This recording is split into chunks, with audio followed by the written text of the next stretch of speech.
کے لیے یا آج تک اس کے لیے کسی نے کہا کہ یہ بے گناہ تھا؟ بری ہوئے،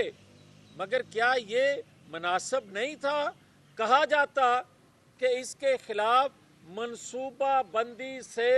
یہ سب کچھ کیا گیا، ان کو بدنام کرنے کے لیے اور ریاست کو نقصان پہنچانے کے لیے ایسا کہا گیا، نہ نواز شریف کے لیے ایسا کہا گیا۔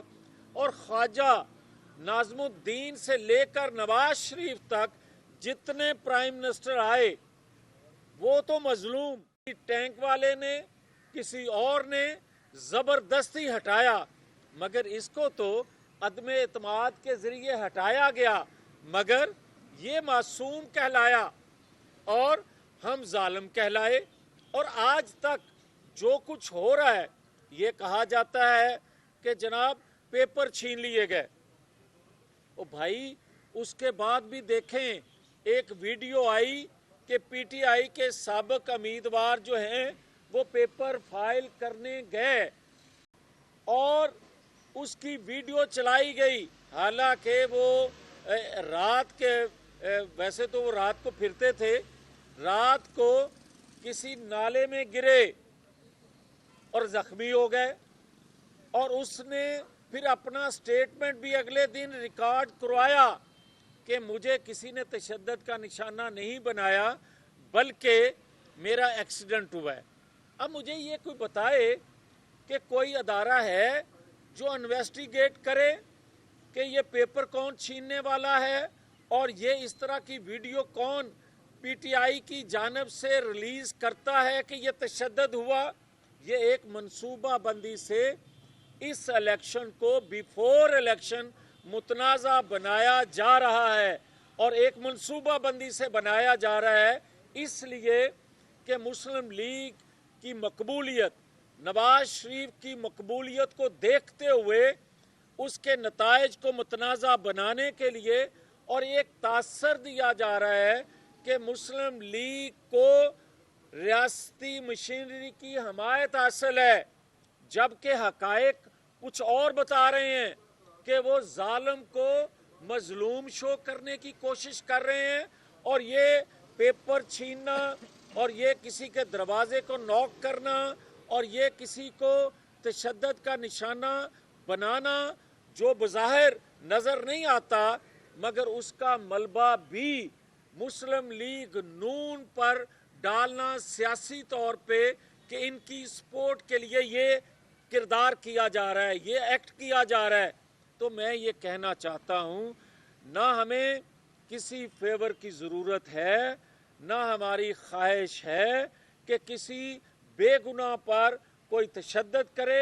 کسی کے کوئی پیپر چھینے، اور اگر چھینے گئے ہیں تو اداروں کو انویسٹیگیٹ کر کے ان لوگوں کو سامنے لانا چاہیے، اور اگر نہیں چھینے گئے تو پھر وہ پراپیگنڈا بھی جو ہے وہ کیا جانے والا وہ بھی لوگوں کے قوم کے سامنے لایا جائے تاکہ لوگوں کو پتہ چل سکے کہ ظالم کو معصوم نہیں کہا جاتا۔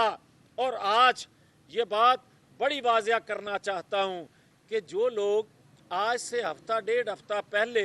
یہ بات کرتے تھے کہ ہمیں لیول پلینگ فیلڈ نہیں ہے، وہ ہفتہ ڈیڑھ ہفتہ سے خاموش کیوں ہیں؟ ان کی خاموشی بتاتی ہے کہ جو ان کی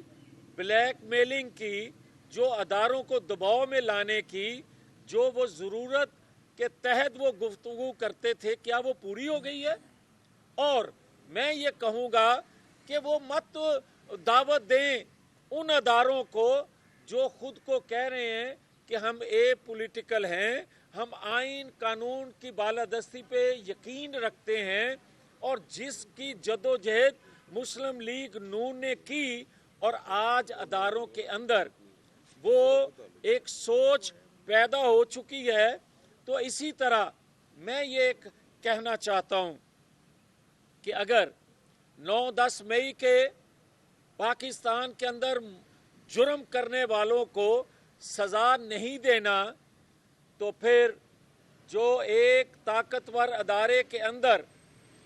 جو لوگوں کو سزا دی گئی، درجن سے زائد لوگوں کو، یا ایک دوسرے ادارے کے اندر آڈیو جس کی آئی تھی وہ آڈیو بیس یا دیگر ایشوز پر جس کو نوٹس کیا گیا ہے پھر وہ بھی واپس لے لینا چاہیے. اور اگر کرنا ہے احتساب تو پھر سب کے ساتھ ایکول ٹریٹ ہونا چاہیے. پھر کیا بندیال صاحب کی آڈیو منظر عام پہ نہیں آئی تھی ان کی ساسو ماں کی؟ اور کیا پھر اسی طرح ہوا نہیں ہے؟ اور کیا ثاقب نثار کے بیٹے کی آڈیو نہیں آئی تھی؟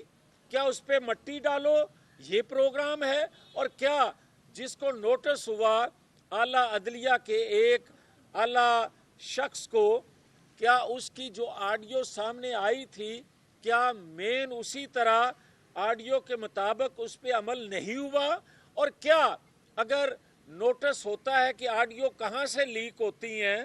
تو وہ تو اپنی جگہ درست ہے، مگر کیا جسٹس قیوم ملک صاحب جو تھے ان کی جو آڈیو آئی تھی اس پہ یقین نہیں کیا گیا تھا اور اس آڈیو پہ کو بیس بنا کے سزا نہیں دی گئی تھی اور سزائیں ختم نہیں کی گئی تھی؟ یہ کیا طریقہ ہے کہ اپنی مرضی کی چیزوں کو آپ کہیں کہ یہ درست ہے اور جو آپ کی مرضی کی چیزیں نہیں ہوں گی، جو آپ کو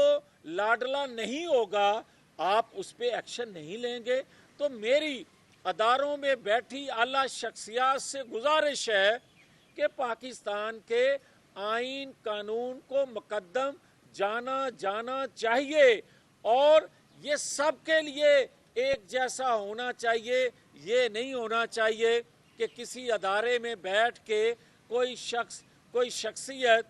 یہ کہے کہ فلاں معصوم ہے، گڈ ٹو سی یو کوئی کہے اور ہمیں کہے یہ سسیلین مافیا ہیں. ہمیں اگر کوئی انصاف، ہم لاڈلا پن نہیں دکھا رہے، نہ ہمارا کوئی دیکھے گا، مگر میں یہ کہتا ہوں کہ اگر ہمیں کوئی انصاف دینا چاہتا ہے تو جس طرح ہم بری ہوئے ہیں 7-8 سال بعد، تو کیا یہ ہمارے لیے کہنا مناسب نہیں ہوگا کہ جو ہماری کیمپین ہمارے خلاف لوگوں کی ذہن سازی کرنے کے لیے کی گئی، اداروں میں بیٹھ کے لوگوں نے کی، آج اس پہ کوئی لب کشائی کی جائے کہ یہ ظلم ان کے ساتھ ایک منصوبہ بندی کے تحت ہوتا رہا. نواز شریف معصوم ہے، ذوالفقار علی بھٹو معصوم تھا، یہ آج کہنا چاہیے کیونکہ یہ باتیں ان لوگوں کے لیے کہی جا رہی ہیں جنہوں نے پاکستان کی اینٹ سے اینٹ بجا دی، مگر جنہوں نے پاکستان کے اندر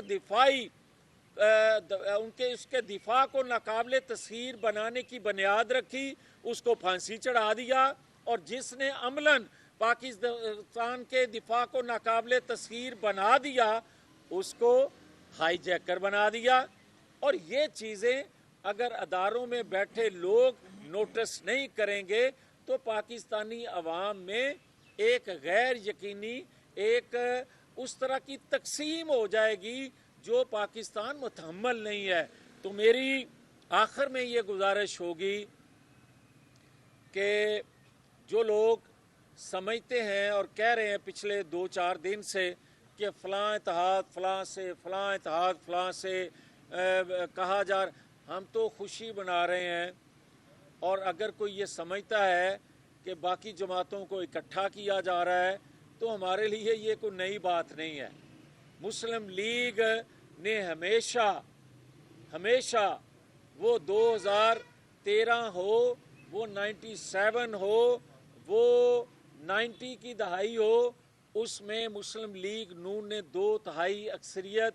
سنگل مسلم لیگ کے پلیٹ فارم پہ حاصل کی. اس دفعہ بھی انشاءاللہ تعالی ہم 2/3 اکثریت لیں گے. ہمیں خوشی ہے خاص طور پر پنجاب بھر میں کہ ہر جماعت اپنے اپنے پلیٹ فارم سے الیکشن لڑنے کی خواہش کرنا شروع کر دی ہے. ہمیں خوشی ہے کہ اپنے اپنے پلیٹ فارم سے وہ لڑیں. پنجاب میں ہم کسی کے ساتھ اتحاد نہیں کر رہے.